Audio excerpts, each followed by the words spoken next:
நல்ல நட்பு நல்ல நட்பு நல்ல நல்ல நட்பு நல்ல வேடன் ஒருவன் விஷம் தேய்த்த அன்பை கொண்டு மான் கூட்டத்தின் மீது எய்தான். அம்பு குறித்தவரை பக்கத்தில் இருந்த மரத்தில் பட்டு நாளடைவில் மரம் காய்ந்து விட்டது.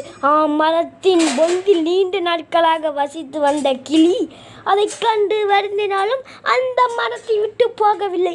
அக்கிளியின் அன்பை கண்ட சிவன் மனித உருவில் வந்து மரத்தை விட்டு விலக இருக்க கிளியிடம் காரணம் கேட்டார்.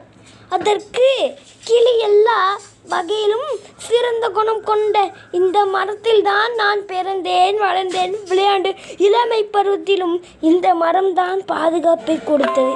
இப்போது காய்ந்து விட்டது என்று விலகி செல்வது எவ்வளவு மோசமான செயல். அதனால் நான் அதை செய்ய இயலவில்லை என்றது. கிளியின் பார்வை கண்ட சிவன், உனக்கு என்ன வரம் வேண்டும் கேள் என்றார். அதற்கு அந்த கிளி, இந்த மரம் மீண்டும் பூத்து குலுங்க வேண்டும் என்று வரம் கேட்டது. அந்த கிளியின் போல நாமும் நண்பர்கள் துன்பத்தில் பங்கு கொள்ள வேண்டும், அவர்கள் துயர் துடைக்க வழிவகுக்க வேண்டும்.